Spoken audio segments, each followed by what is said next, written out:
जय हिंद साथियों, कैसे हैं दोस्त आप सब। और भाई आज बिना किसी रूल के हम लोग क्लास 1 क्लास 2 में भाई रूल जितने भी सारे थे डिविजिबिलिटी के आपके, उसको हम लोग कंप्लीट करवा चुके हैं। और आज सीधे हम लोग क्वेश्चंस लगाएंगे, ठीक है। जितने थोड़े से अच्छे लेवल के क्वेश्चंस हैं उसको हम लोग कवर करेंगे आज। देखिएगा क्वेश्चन नंबर 1 क्या कह रहा है कि संख्या इतना दिया गया है, 6 से विभाज्य है भाई, 6 से डिविजिबल है। तो आपको m के सभी संभावित मानों का योग आपको बताना है, ठीक है। कि भाई m के कितने वैल्यूज पॉसिबल हैं उतना आपको बताना है। सबसे पहले हम इसको लिख लेते हैं, संख्या को। क्या है आपका 45m3204m। भाई आप एक बात मुझे बताओ कि 6 से डिविजिबल होने के लिए क्या क्या होना चाहिए, क्या क्या रूल अप्लाई होता है। तो आपको एक चीज़ पता है भाई कि 6 से किसी को भी डिविजिबल होने के लिए, विभाज्य होने के लिए भाई 2 से कटना पड़ेगा पूरी संख्या को। और आप बोलोगे कि 3 से भी कटना पड़ेगा, ठीक है। तो एक चीज़ बताओ मुझे कि 2 से कटने के लिए क्या होना चाहिए, कि यूनिट डिजिट क्या होने चाहिए दोस्त। आप बोलते हो कि यूनिट डिजिट क्या होने चाहिए, एक सम संख्या होनी चाहिए, ठीक है, यानी कि एक इवन नंबर होनी चाहिए। तो यहाँ आप बोलोगे कि यूनिट डिजिट कितना है आपका, m है। मतलब क्या हो गया कि m का वैल्यू जो है वो एक क्या होना चाहिए, इवन नंबर होना चाहिए, है ना, एक सम संख्या होनी चाहिए। तो सम संख्या का मतलब क्या है कि या तो यहाँ पे 0 हो सकता है, 2 हो सकता है भाई, 4 हो सकता है, 6 बोलोगे आप, 8 बोलोगे, ठीक है, इतना हो सकता है दोस्त, ठीक है। अब हम लोग आगे बढ़ते हैं। अब हम लोग 3 का रूल अप्लाई करते हैं इसमें। आप क्या बोलते हो कि भाई 3 के लिए क्या होता है कि सम ऑफ नंबर, ठीक है, यानी कि पूरे sum of digit must be multiple of 3, यानी कि पूरा डिजिट का आप सम करेंगे। 4 5 कितना होता है, 9 होता है, ऐसे ही आपको सम करना है। अगर वो 3 का मल्टीपल है तो पूरी संख्या 3 से डिविजिबल होगी, ठीक है। ये चीज़ कहता है रूल। तो हम लोग क्या करते हैं, यहाँ से 5 और 4 9, क्या आपका 3 से 9 कट रहा है। तो आप बोलोगे बिल्कुल कट रहा है भैया, इसको हम लोग काट देंगे, है ना। 3 आपका 3 से कट रहा है, इसको काट देंगे। 4 और 2 आपका 6 3 से कट रहा है, इसको काट देंगे, ठीक है दोस्त, ठीक है, इसको काट देंगे। अब m का वैल्यू हम लोग क्या ले सकते हैं। तो आप बोलोगे अगर m का वैल्यू 0 लेते हैं तो पूरी संख्या कटी हुई है ऑलरेडी, ठीक है। तो हम लोग क्या ले सकते हैं, आप बोलोगे एक तो 0 ले सकते हैं, ठीक है। उसके बाद क्या ले सकते हैं भाई, 2 ले सकते हैं क्या। अगर आप यहाँ पे 2 बिठाते हो, यहाँ भी 2 लेते हो, तो 2 और 2 आपका 4 होता है, जो 3 से आपका नहीं कटता है। तो 2 को तो नहीं ले सकते हैं, ठीक है। उसके बाद आप बोलोगे क्या 4 ले सकते हैं भैया, ठीक है, क्या 4 ले सकते हैं। तो आप बोलोगे 4 यहाँ भी लेंगे भाई, 4 यहाँ भी लेंगे, 4 और 4 8। क्या 3 से डिविजिबल है। तो आप बोलोगे बिल्कुल भी नहीं है, 4 भी नहीं ले सकते हैं। आप बोलोगे क्या 6 ले सकते हैं हम लोग। तो क्या 6 ले सकते हैं भाई। तो आप बोलोगे यहाँ पे आप 6 रखो, यहाँ पे भी 6 रखो। 6 भाई 3 से कट रहा है, 6 3 से कट रहा है, मतलब 6 ले सकते हैं, है ना। अब हम लोग 8 को लेते हैं। क्या 8 को ले सकते हैं। 8 यहाँ पे आप 8 बिठाओगे, उसके बाद यहाँ भी आप m के जगह में आप 8 बिठाओगे, तो 8 और 8 कितना होता है, 16 हो जाएगा आपका। तो आप बोलोगे क्या 16 3 से डिविजिबल है। तो बिल्कुल भी नहीं है ना। बिल्कुल भी आपका 16 डिविजिबल नहीं है 3 से। तो इसका मतलब ये हो गया भाई कि 0 और 6, आप दो संख्या, आपका दो नंबर निकल करके आया, जो आपका क्या होता है भाई कि m का वैल्यू होता है, ठीक है। m के संभावित मान हो सकते हैं, है ना, 6 और आपका 0। तो यहाँ पे क्या कहा गया है कि m के सभी संभावित मानों का योग ज्ञात करें। तो आप बोलोगे 0 + 6 आप करोगे भाई, तो कितना हो जाएगा 6। ऑप्शन नंबर ए बिल्कुल करेक्ट आंसर हो जाएगा दोस्तों आपका, ठीक है। ऑप्शन नंबर ए मेरे भाई बिल्कुल करेक्ट आंसर हो जाएगा। आपको देखना दोस्त, ये क्वेश्चन आपका एसएससी सीजीएल में भी पूछा गया है, सीएचएसएल में आपको मिल जाएगा। आपको ऑलरेडी अगर आप देखोगे तो इसको भाई सीपीओ में भी पूछा गया है, ठीक है। तो ये सब प्रीवियस ईयर के क्वेश्चंस है। अगर इसको उठाओगे ना तो आप लोग देख सकते हो कि हर एक एग्जाम में लगभग ये पूछा गया है। तो हम लोग आगे बढ़ते हैं, इसी टाइप का थोड़ा और एक दो क्वेश्चंस लगाते हैं, तब जाके आपका क्लियर होगा थोड़ा सा। देखिएगा इस क्वेश्चन को, क्वेश्चन नंबर 2 क्या कर रहा है, यदि संख्या इतना 9 से विभाजित है तो भाई 3k का मान क्या है। बहुत इजी, बहुत सिंपल क्वेश्चन है मेरे भाई। आप क्या बोलोगे कि 824k 317 आपका एक नंबर दिया गया है। ये कह रहा है कि 9 से भाई क्या है, विभाजित है, ठीक है। तो आपको पता है कि 9 से डिविजिबल होने के लिए क्या होता है, इसके लिए रूल क्या है कि sum of digit must be multiple of 9, है ना। पूरे डिजिट का आप सम करोगे, उसको बोलोगे कि भैया 9 का मल्टीपल है, तो वो भाई पूरी संख्या क्या है, तो 9 से कट जाएगी, ठीक है। अब यहाँ कहते हो 7 और 1 8 होता है, या फिर यहाँ देखो 7 और 2 आपका कितना होता है दोस्त। आप बोलोगे 9, 9 से कट रहा है, ठीक है। उसके बाद आप बोलोगे 8 और 1 9 आपका कट रहा है। उसके बाद 4 और 3 7, 7 हो गया मेरे भाई, ठीक है, 7। अब बताओ कि 7 में आप कितना जोड़ते हो कि आपका 9 से कट जाएगा। तो आप भाई 7 में आप 2 को प्लस कर सकते हो, ठीक है। यहाँ पे जब 4 और 3 आपका 7 हो रहा है, 7 में k का वैल्यू अगर 2 लेते हैं तो 9 हो जाता है, ठीक है। और हम लोग क्या ले सकते हैं, आप 7 में और क्या प्लस कर सकते हो कि 9 से डिविजिबल हो जाए। तो 9, 9 दूना का 18, तो आप बोलोगे 18 बनाना पड़ेगा भैया, है ना।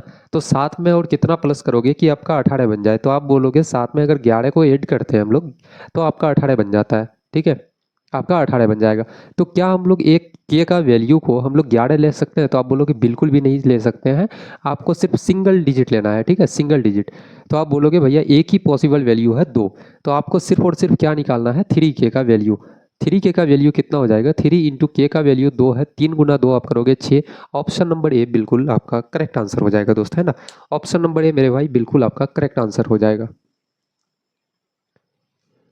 देखिएगा थोड़ा सा डिफरेंट क्वेश्चन है मेरे दोस्त, यहाँ पे थोड़ा सा आपको डिफरेंट लगेगा, ठीक है।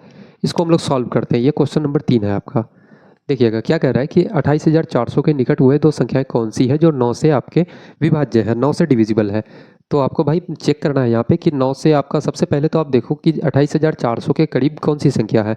तो 28,395 है क्या भाई? सबसे पहले तो आप यहाँ पे देखोगे कि 401 है ना। सबसे करीब कौन है? 401। तो इसको पहले हम लोग चेक करते हैं, क्या 401 भाई 28,401 9 से डिविजिबल है या नहीं है। तो आप बोलोगे 8 और 1 9 आपका तो कट रहा है, 4 और 2 आपका 6 हो रहा है, ये तो नहीं कट रहा है भाई 9 से, है ना। तो वो एक ऑप्शन तो आपका खत्म हो जाता है। ऑप्शन नंबर सी को हम लोग चेक करते हैं। आपका 28,398 जो कि 28,400 के करीब में है ना, इसके बाद में यही करीब है। तो इसको हम लोग चेक करते हैं। 9 तो आपका कट गया, उसके बाद आप बोलोगे 8 और 2 10 और 3 आपका कितना होता है 13, 13 और 8 आपका कितना हो जाएगा दोस्त? तो आप बोलोगे 21 हो जाता है आपका। 21 9 से कट रहा है, तो आप बोलोगे बिल्कुल नहीं कट रहा है। उसके बाद हम लोग यहाँ पे आ जाते हैं कि 28,395 है ना, 392 395 भाई ये ज़्यादा करीब है, इसको हम लोग चेक करते हैं। आप क्या बोलोगे? 9 तो आपका कट गया, ठीक है, 8 और 2 10, 10 और 3 13, 13 और 5 आपका कितना 18, जो कि आपका 9 से पूरी तरीके से ये भाई कट रहा है, ठीक है। अब यहाँ पे इसको चेक करते हैं। आप क्या बोलोगे? 4 और 4 आपका 8, 8 और 8 आपका 16, 16 और 2 आपका कितना होता है दोस्त? तो आप बोलोगे 18, जो कि बिल्कुल पूरी संख्या 9 से आपका क्या है, डिविजिबल है। इसलिए ऑप्शन नंबर ए मेरे भाई बिल्कुल आपका करेक्ट आंसर हो जाता है, ठीक है। ऑप्शन नंबर ए बिल्कुल करेक्ट आंसर हो जाएगा। बिल्कुल इसको ऑप्शन से भी आप उड़ा सकते हो, कोई पेन या कोई पेपर की ज़रूरत भी नहीं है इसमें, है ना। बस आपका 9 का रूल लगाओ आप कि sum of digit must be multiple of 9 होना चाहिए। देखते हैं अब हम लोग थोड़ा सा और इसी टाइप में एक दो क्वेश्चन और लगाते हैं, तब थोड़ा सा क्लियर हो जाएगा आपका कॉन्सेप्ट। देखिएगा मेरे भाई ये क्वेश्चन है, क्वेश्चन नंबर 4। किस n का बड़ा मान के लिए इतना जो संख्या दिया गया है, ये संख्या 4 से आपका विभाज्य है, यानी कि 4 से डिविजिबल है, ठीक है। तो n का सबसे बड़ा वैल्यू आप क्या ले सकते हो? सबसे पहले वो संख्या हम लोग लिख देते हैं यहाँ पे, क्या है 5492n8, ये आपके पास संख्या है दोस्त। और कह रहा है कि n का सबसे बड़ा वैल्यू आपको लेना है। तो आप क्या ले सकते हो? और संख्या क्या है? 4 से डिविजिबल है। आपको भाई 4 का रूल पता है कि 4 से डिविजिबल होने के लिए लास्ट का 2 डिजिट आपका 4 से क्या, 4 का क्या होना चाहिए? मल्टीपल होना चाहिए, ठीक है, 4 से कटना चाहिए। तो यहाँ पे तो दोस्त आप बोलोगे कि n का सबसे बड़ा वैल्यू हम लोग 8 ले सकते हैं, ठीक है। ऑप्शन में देखो, ऑप्शन में सबसे बड़ा क्या है, तो आप बोलोगे 8 है। क्या n के जगह में हम लोग अगर 8 बिठाते हैं और लास्ट में कितना है 8, क्या 88 आपका 4 से डिविजिबल है दोस्त? तो आप बोलोगे बिल्कुल डिविजिबल है, और 4 का क्या है? मल्टीपल है। मतलब कि ऑप्शन नंबर डी आपका बिल्कुल करेक्ट आंसर हो जाएगा, ठीक है। ऑप्शन नंबर डी आपका बिल्कुल करेक्ट आंसर हो जाएगा। भाई पेन और पेपर की कोई ज़रूरत नहीं है, कोई नीड नहीं है आपको, है ना। एग्जाम में बस क्वेश्चन को देखो और आंसर टिक करो। देखिएगा क्वेश्चन नंबर 5 क्या कह रहा है, किसी संख्या को 3 से विभाज्य होने के लिए ये जो संख्या दिया गया है, इसमें से x का बड़ा वैल्यू आप क्या ले सकते हो, ठीक है। यानी कि x के जगह में सबसे बड़ा वैल्यू आप क्या बिठाओगे? तो भाई क्वेश्चन को हम लोग पहले लिख देते हैं, 37865x, ठीक है। आप मुझे एक चीज़ बताओ दोस्त यहाँ पे कि x में अगर आपको, अगर जो 3 से आपका डिविजिबल है, 3 से आपका कट रहा है, तो भाई 3 का रूल आप यहाँ पे अप्लाई करो। क्या 3 3 से कट रहा है? बिल्कुल कट रहा है, ठीक है।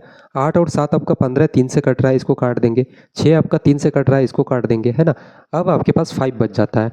आप मुझे बताओ कि 5 में सबसे बड़ा वैल्यू आप क्या अगर लेते हो, सबसे बड़ा वैल्यू ऑप्शन में कौन है? तो आप बोलोगे 4 है, ठीक है। क्या 5 में 4 को जोड़ने के बाद क्या 3 से कट रहा है? तो आप बोलोगे बिल्कुल कट रहा है भैया। अगर x का वैल्यू हम लोग 4 ले लेते हैं, तो आप बोलोगे कितना हो जाएगा? 5 और 4 आपका 9, बिल्कुल आपका 3 से डिविजिबल है। इसका मतलब है कि भाई ऑप्शन नंबर डी आपका बिल्कुल करेक्ट आंसर है, ठीक है। ऑप्शन नंबर डी बिल्कुल करेक्ट आंसर हो जाएगा दोस्त। देखिएगा इस क्वेश्चन में क्या कह रहा है, क्वेश्चन नंबर 6 कह रहा है कि भैया कौन सी संख्या आपका 6 से विभाज्य है, यानी कि 6 से डिविजिबल है। तो इसमें हम लोग भाई चेक करते हैं। 6 का रूल आपको पता ही है भाई कि 6 से कोई भी संख्या तभी कटता है जब वो पूरी संख्या आपका 2 से भी कटे और आपका 3 से भी कटे, है ना। तो 2 से कटने का रूल आपको पता है भाई कि आपका यूनिट डिजिट जो है, लास्ट का नंबर, लास्ट का डिजिट जो है वो क्या होना चाहिए? एक सम संख्या होनी चाहिए, यानी कि एक इवन नंबर होनी चाहिए। तो आप बोलोगे ऑप्शन नंबर डी में क्या यहाँ पे इवन नंबर है? तो नहीं है दोस्त, यहाँ पे आपका ओड नंबर है 7, ठीक है। एक विषम संख्या है आपका, तो ऑप्शन नंबर डी को तो हम लोग काट देंगे। ऑप्शन नंबर बी में देखेंगे क्या यहाँ पे भाई आपका एक सम संख्या है, तो आप बोलोगे एक एक विषम संख्या है यानी कि एक ओड नंबर है। ऑप्शन नंबर बी भी आपका खत्म हो जाएगा। ऑप्शन नंबर ए बच गया भाई। ऑप्शन नंबर ए में आपका देखोगे यहाँ पे कि एक इवन नंबर है, मतलब कि 2 का रूल तो भाई आप अप्लाई कर चुके हैं ना। अब क्या बचा आपके पास, 3 बच गया। 3 का रूल यहाँ पे अप्लाई करते हैं। सबसे पहले आप बोलोगे 3 तो भाई आपका 3 से कट रहा है, 9 भी 3 से कट रहा है, 4 और 2 आपका 6 जो कि 3 से कट रहा है, 6 आपका 3 से कट रहा है, बच गया कितना भाई 2। यानी कि आपका ये पूरा संख्या 3 से नहीं कट रहा है, मतलब कि 6 से भी नहीं कटेगा। तो ऑप्शन नंबर ए भी खत्म, एक ही ऑप्शन बच जाता है आपके पास, ऑप्शन नंबर सी बिल्कुल करेक्ट आंसर होगा। ठीक है, थोड़ा सा इसमें भी चेक कर लेते हैं हम लोग। भाई 2 का रूल कहता है कि लास्ट में एक इवन नंबर होनी चाहिए, तो 6 आपका एक इवन नंबर है, सम संख्या है। ठीक है, उसके बाद 3 से चेक करते हैं हम लोग। 3 आपका 3 से कट जाएगा, 9 आपका 3 से कट जाएगा, 6 आपका 3 से कट जाएगा भाई, 5 और 4 को आप जोड़ोगे तो 9, यानी कि आपका 3 से पूरी तरीके से आपका कट रहा है। ठीक है, तो इससे ये पता चल रहा है भाई कि ऑप्शन नंबर सी बिल्कुल करेक्ट आंसर है आपका। ऑप्शन नंबर सी आपका 6 से डिविजिबल है। इसी तरह से हम लोग देखेंगे भाई, एक और क्वेश्चन हम लोग उठाते हैं इसी टाइप का। देखिएगा भाई, एक क्वेश्चन है, सॉरी क्वेश्चन नंबर 6 नहीं, क्वेश्चन नंबर 7 हो जाएगा ये, है ना।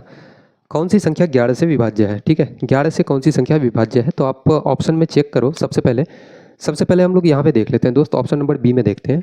तो 11 का रूल क्या कहता है कि भाई स्टार्टिंग नंबर आपका जो है, यानी कि आपके ओड प्लेस से स्टार्ट करो, आप यहाँ से आप माला बनाना शुरू करो, एक अंक को छोड़ के। ठीक है, एक एक डिजिट को आप छोड़ के माला बना दो और जोड़ दो इसको। कितना हो रहा है, 3 और 2 5 और 4 आपका कितना हो गया, तो आप बोलोगे 9। माइनस करेंगे दोस्त, उसके बाद जो बच गया उसको जोड़ेंगे, है ना। 7 और 7 आपका 14, 14 और 9 आपका कितना हो जाएगा, आप बोलोगे 23 हो जाता है। ठीक है, 23 लिखेंगे और मोड लगा देंगे, जो कि माइनस में नहीं है, इस माइनस में नहीं होना चाहिए, इसलिए मोड लगाते हैं। ठीक है, इतना का वैल्यू क्या 0 या फिर 11 का मल्टीपल होना चाहिए। तो आप जब 23 माइनस 9 आप करते हो तो आपका कितना हो जाएगा भाई, तो आप बोलोगे यहाँ पे कि 14 हो जाएगा। ठीक है, आपका 14 हो जाएगा। क्या 14 0 के बराबर है, बिल्कुल भी नहीं है। 11 का मल्टीपल है, बिल्कुल भी नहीं है भाई। ऑप्शन नंबर बी खत्म हो जाता है आपका। ठीक है, ऑप्शन नंबर हम लोग डी चेक कर लेते हैं। भाई मैंने कहा कि स्टार्टिंग नंबर आपका जो है, यानी कि ओड प्लेस से आप स्टार्ट करो और माला बना दो, एक एक डिजिट को छोड़ के माला बना देते हैं, है ना। 3 और 6 आपका 9, 9 3 12, 12 और 3 आपका 15, 15 हो जाता है दोस्त, है ना। माइनस करेंगे और क्या करेंगे, जो अंक आपका बच गया है उसको हम लोग जोड़ते हैं। तो 2 और 7 आपका 9, 9 और 7 आपका कितना हो जाएगा, 16 हो जाएगा। आप मोड लगा देंगे क्योंकि नेगेटिव में नहीं होगा। 0 या 11 का क्या होना चाहिए, मल्टीपल होना चाहिए। तो यहाँ पे कितना आ रहा है भाई, आप बोलोगे आप 16 माइनस 15 करोगे तो 1 आ जाएगा, जो कि बिल्कुल भी बराबर नहीं है। ऑप्शन नंबर डी भी नहीं होगा आपका। ऑप्शन नंबर सी हम लोग चेक करते हैं। ऑप्शन नंबर सी क्या कह रहा है कि भाई पहला नंबर से शुरू करते हैं, माला बनाएंगे। ठीक है, 5 और 2 आपका 7 और 4 आपका 11, माइनस का जो बच गया उसको आप जोड़ते हैं, 9 और 8 आपका 17, 17 और 7 आप करोगे तो कितना हो जाएगा, 24 हो जाएगा। ठीक है, 24 हो जाएगा। यहाँ पे मोड लगा देंगे और बोलेंगे कि भैया 0 या 11 का क्या होना चाहिए, मल्टीपल होना चाहिए। ठीक है, 4 माइनस 1 3 हो जाएगा, 13। बिल्कुल क्या 0 या 11 का मल्टीपल है, तो बिल्कुल भी नहीं है। ऑप्शन नंबर सी भी खत्म हो जाएगा भाई। अब एक ही ऑप्शन आपके पास बच जाता है, ऑप्शन नंबर ए। इसको भी हम लोग चेक कर लेते हैं पहले। ठीक है, आप बोलोगे 4 और यहाँ से शुरू करते हैं भाई, एक एक डिजिट को छोड़ के आप माला बनाओ। 4 और 8 आपका 12, 12 और 8 आपका कितना हो जाएगा, 20 हो जाएगा। आप माइनस करोगे, अब जो बच गया है उसको जोड़ो। 1 और 3 आपका 4 और 5 कितना हो जाएगा, 9 हो जाएगा। मोड लगा देंगे दोस्त। ठीक है, आप बोलोगे 0 या 11 का मल्टीपल होना चाहिए। 20 माइनस 9 आप करते हो कितना होता है, 11। क्या 11 भैया 11 का मल्टीपल है, तो आप बोलोगे बिल्कुल है। ठीक है, तो ऑप्शन नंबर ए बिल्कुल करेक्ट हो जाता है आपका। ऑप्शन नंबर आपका सॉरी ए बिल्कुल करेक्ट आंसर हो जाएगा, है ना। ऑप्शन नंबर ए मेरे भाई बिल्कुल करेक्ट आंसर हो जाएगा इसमें। सेम टाइप का, इसी सेम पैटर्न में भाई एक और क्वेश्चन हम लोग उठाते हैं। ठीक है, और देखते हैं उसमें कैसे हम लोग सॉल्व करते हैं उसको। देखिएगा, क्वेश्चन नंबर 8 क्या कर रहा है, कौन सी संख्या 3 से विभाज्य है, 3 से डिविजिबल है। तो आप इसके लिए भाई 3 का रूल अप्लाई करोगे। आप यहाँ से हम लोग चेक करते हैं ऑप्शन नंबर बी से। आप बोलोगे भैया 3 तो 3 से कट रहा है, काट देंगे। 6 भी 3 से कट रहा है, इसको काट दो। 9 3 से कट रहा है, आपको काट देंगे। 3 भाई कट रहा है। 5 और 4 आपका 9 3 से पूरी तरीके से कट रहा है। आपके पास क्या बच जाता है दोस्त, आप बोलोगे 0 भी काट दो। 7 बच जाता है। 7 क्या 3 से कट रहा है दोस्त, तो आप बोलोगे बिल्कुल भी नहीं कट रहा है, ऑप्शन बी आपका गलत हो जाएगा, है ना। उसी तरीके से हम लोग इसमें चेक करते हैं। 3 भाई आपका 3 से कट रहा है। ठीक है, 3 भी कट जाएगा, 6 भी कट जाएगा। 7 और 2 आपका 9 3 से कट रहा है। 5 और 2 कितना बच गया है, 5 और 2 आपका कितना हो रहा है दोस्तों, आप बोलोगे 7 हो रहा है भैया। 7 आपका 3 से बिल्कुल भी नहीं कटेगा, ऑप्शन नंबर डी भी कैंसिल हो जाता है। ठीक है, 9 आप बोलोगे 3 से डिविजिबल है, 3 भी आपका कट जाएगा, 6 कट जाएगा। 4 और 2 आपका 6 हो रहा है, 6 बिल्कुल 3 से कटेगा। भाई 8 और 5 आपका 13 हो रहा है, क्या 13 3 का मल्टीपल है? तो आप बोलोगे बिल्कुल भी नहीं है ना। 13 आपका 3 से बिल्कुल नहीं कट रहा है, ऑप्शन नंबर सी भी आपका गलत हो जाएगा। तो ऑप्शन एक ही बचा दोस्त, ऑप्शन नंबर ए बिल्कुल करेक्ट होगा। इसको भी हम लोग चेक कर लेते हैं। आप क्या देखते हो कि 3 क्या 3 से कट रहा है? भाई कट रहा है। 9 कट रहा है। 5 और 4 आप जोड़ोगे तो 9 हो रहा है, 3 से कट रहा है, ठीक है। 7 और 2 आपका कितना हो जाएगा दोस्त? तो आप बोलोगे 9, बिल्कुल काट देंगे इसको। यहाँ पे 3 क्या 3 से कट रहा है भैया? बिल्कुल कट रहा है। तो पूरा संख्या देखना, हर एक डिजिट आपका कट गया भाई। जब पूरा हर एक डिजिट आपका कट जाए तो बिल्कुल वो पूरी संख्या आपका 3 से कटेगी। इसका मतलब है कि ऑप्शन नंबर ए आपका बिल्कुल करेक्ट आंसर है ना। ऑप्शन नंबर ए बिल्कुल करेक्ट आंसर है इसमें। देखिएगा दोस्त, सेम उसी पैटर्न पे उसी टाइप पे एक क्वेश्चन नंबर 9 भी है। क्या कह रहा है कि 81 से पूर्णतः विभाज्य 6 अंकों की सबसे बड़ी संख्या कौन सी है? यानी कि 81 से पूरी तरीके से कौन सी ऐसी संख्या है 6 अंकों की सबसे बड़ी जो डिविजिबल है ना। तो सबसे पहले आपको पता होना चाहिए भाई कि 81 का फैक्टर आप निकालोगे, 81 का फैक्टर निकालोगे तो क्या होगा? आप 1 इंटू 81 लिख सकते हो। उसके बाद आप कितना लिख सकते हो मेरे भाई? तो आप बोलोगे कि 9 गुना 9 आप कर सकते हो, है ना, 9 इंटू 9 कर सकते हो। तो इसका मतलब ये है भाई कि कोई भी संख्या अगर 81 से डिविजिबल है तो वो संख्या आपका 9 से भी क्या होगा? डिविजिबल होगा, 9 से भी विभाज्य होगा, ठीक है। तो हम लोग सबसे पहले 9 का रूल लगाते हैं और चेक कर लेते हैं कि कौन सी संख्या ऐसी है भाई, बड़ी संख्या, जो 9 से पूरी तरीके से कट रहा है, ठीक है। तो हम लोग सबसे पहले ऑप्शन नंबर ए को देखते हैं। 9 भाई 9 से कट रहा है, काट देंगे। 9 कट रहा है, 9 कट रहा है। 8 और 7 आपका 15, 15 और 6 आपका कितना हो जाएगा? आपका बोलोगे 21 हो जाता है, ठीक है। 15 और 6 आपका कितना हो जाएगा दोस्त? आप बोलोगे 21 हो जाएगा। इसलिए 21 क्या 9 से कट रहा है? तो आप बोलोगे बिल्कुल भी नहीं कट रहा है, ऑप्शन नंबर ए आपका गलत हो गया। ऑप्शन नंबर बी चेक करते हैं भाई। 9 आपका 9 से कट जाएगा, 9 कट जाएगा, 9 कट जाएगा। 5 और 4 को आप जोड़ोगे तो 9 हो रहा है, जो कि 9 से कट रहा है, ऑप्शन नंबर बी। इसलिए आपका बिल्कुल करेक्ट आंसर हो जाएगा, ठीक है। ऑप्शन नंबर बी मेरे भाई बिल्कुल आपका करेक्ट आंसर हो जाएगा यहाँ पे। देखिएगा उसी टाइप का एक क्वेश्चन नंबर 10 भी है कि निम्नलिखित में से कौन सा विकल्प 18 से विभाज्य नहीं है? यहाँ पे क्या कहा गया है भाई कि विभाज्य नहीं है, डिविजिबल नहीं है, ठीक है। तो देखना एक चीज़ कि 18 से डिविजिबल होने के लिए क्या होना चाहिए। तो सबसे पहले जब भी ऐसा नंबर आ जाए कि भाई जैसे 81 हो गया, 18 हो गया, 99 हो गया, तो आपको इसका फैक्टर लेना पड़ेगा। और फैक्टर में भाई ऐसा फैक्टर लो जिसके बीच में कुछ भी कॉमन नहीं निकाल सकते हो आप। जैसे 18 को हम लोग क्या लिख सकते हैं? 1 इंटू 18 लिख सकते हैं। 2 इंटू कितना लिख सकते हैं भाई? 9 लिख सकते हैं, ठीक है। और कितना लिख सकते हैं? 3 इंटू 6 लिख सकते हैं। और मुझे बताओ भाई, क्या आप 3 और 6 में क्या फैक्टर, 3 और 6 के फैक्टर में क्या आप कॉमन ले सकते हो? तो आप बिल्कुल ले सकते हो दोस्त, 3। उसके बाद मुझे बताओ क्या 2 और 9 में आप कॉमन ले सकते हो? तो बिल्कुल भी आप कॉमन नहीं ले सकते हो कुछ भी। तो इसका मतलब जो संख्या आपका 2 से कटेगा वो संख्या भाई 2 और 9 से जो संख्या कट जाए वो 18 से भी कटेगा, ठीक है। तो 2 से कटने का रूल क्या कहता है कि भाई यूनिट डिजिट इवन होना चाहिए सबका। भाई यूनिट डिजिट देखोगे तो एक सम संख्या है, 2 का तो रूल अप्लाई हो गया। अब 9 का रूल अप्लाई करते हैं। 9 के लिए क्या कहता है भाई कि sum of digit must be multiple of 9, यानी कि डिजिट को हम लोग जोड़ेंगे और वो 9 से कटना चाहिए, मल्टीपल होना चाहिए 9 का, ठीक है। ऑप्शन नंबर ए को हम लोग सबसे पहले देखते हैं। ऑप्शन नंबर ए क्या कह रहा है कि भैया 7 और 2 को आप अगर जोड़ते हो तो 9 होता है, काट देंगे। 5 और 3 8 और 1 9 आपका पूरी तरीके से भाई ये संख्या आपकी कट जाएगी। यहाँ क्या बोला है कि नहीं कटना चाहिए, तो ये तो भाई गलत हो जाएगा, ये तो कट रहा है। उसके बाद हम लोग चेक करते हैं option number B. Option number B क्या है? 5 और 4 आपका 9 कट रहा है। 6 और 3 आपका भाई कट जाएगा पूरी तरीके से। 7 और 2 आपका 9 कट रहा है, ठीक है। इसका मतलब भाई बी भी तो कट रहा है, लेकिन यहाँ क्या बोला है कि नहीं कटना चाहिए। तो इसका मतलब ऑप्शन नंबर बी भी आपका गलत हो जाता है। ऑप्शन नंबर सी में हम लोग चेक करेंगे। आप बोलोगे 9 तो भैया कट जाएगा। 8 और 2 10, और यहाँ पे हम लोग देखते हैं 7 और 2 आपका 9 आपका कट रहा है। 5 और 4 आपका 9 कट जाएगा। आपके पास ना सिर्फ 8 आपके पास क्या होता है दोस्त, की बच जाता है, ठीक है। आपके पास 8 बच जाता है और ये संख्या आपका नहीं कटता है बिल्कुल। आपका 18 से ये संख्या नहीं कटेगी, यानी कि 9 से जब नहीं कट रहा है दोस्त तो आपका 18 से भी नहीं कटेगा। इसका मतलब है कि भाई सिर्फ एक ही नंबर है, सॉरी सिर्फ एक ही ऑप्शन आपके पास ऐसा है जो आपका डिविजिबल नहीं है। तो इसलिए ऑप्शन नंबर सी आपका करेक्ट हो जाता है ना। ऑप्शन नंबर सी आपका बिल्कुल करेक्ट हो जाएगा। अब थोड़ा सा इसमें हम लोग एक नया टाइप को सीखते हैं। एक नया टाइप ये है मेरे भाई कि जैसे आपसे पूछा जाता है कभी कभी कि भाई 5 हो, उसके बाद आपके पास हो गया 25, उसके बाद हो गया दोस्त आपके पास 125, ठीक है। ऐसे ही करते ये चले जाएगा, है ना। तो आप मुझे बताओ कि भाई आप यहाँ पे क्या करते हो कि 5 के लिए आप कौन सा नंबर डिविजिबल है 5 से? तो बोलते हो भाई कि लास्ट में क्या होना चाहिए, कोई भी संख्या अगर 5 से कटे तो लास्ट डिजिट क्या होना चाहिए? लास्ट डिजिट यानी कि यूनिट डिजिट आपका या तो 0 हो या तो आपका क्या होना चाहिए? 5 होना चाहिए, ठीक है। 0 या 5 होना चाहिए दोस्त, क्या होना चाहिए? या तो 0 या तो 5 होना चाहिए, ठीक है, लास्ट का डिजिट आपका।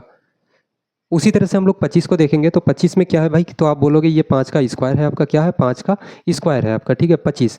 तो यहाँ पे क्या होना चाहिए कि लास्ट 2 डिजिट जो होगा, लास्ट 2 डिजिट वो क्या होना चाहिए, 25 का मल्टीपल होना चाहिए, ठीक है। लास्ट 2 डिजिट जैसे 00 हो सकता है, या फिर आप बोलोगे कि भाई 25 भी हो सकता है, 25 का मल्टीपल आपका 50 हो सकता है दोस्त, है ना। उसके बाद आपका 75 भी हो सकता है। तो ये रूल हो जाता है 25 के लिए। अब यहाँ पे 125 का देखोगे तो ये 5 का क्या है, तो आप बोलोगे क्यूब है, ठीक है क्यूब है। तो इसलिए कहते हैं कि लास्ट का 3 डिजिट जो है ना क्यूब है, इसका मतलब है भाई कि लास्ट का 3 डिजिट आपका 125 का मल्टीपल होना चाहिए। जैसे आप बोलोगे कि 000 हो सकता है, या फिर आपका 125 हो सकता है, या फिर आपका भाई 250 हो सकता है, या फिर जाकर के आपका 375 भी हो सकता है जो कि 125 का मल्टीपल है। उसके बाद आपका कितना हो सकता है भाई, 375 में आप 125 जोड़ोगे 500, ठीक है 500 हो सकता है। तो इसी टाइप का भाई क्वेश्चंस हम लोग कल लगाएंगे, ठीक है। आज हम लोग यहीं तक रहने देते हैं। इस टाइप में हम लोग अगले क्लास में हम लोग क्वेश्चंस लगाएंगे कि भाई 25 से आपका कौन सा नंबर डिविजिबल हो रहा है, 125 से भाई ये संख्या पूरी तरीके से डिविजिबल हो रहा है या नहीं हो रहा है। इस टाइप का क्वेश्चन हम लोग अगली क्लास में लगाते हैं, है ना।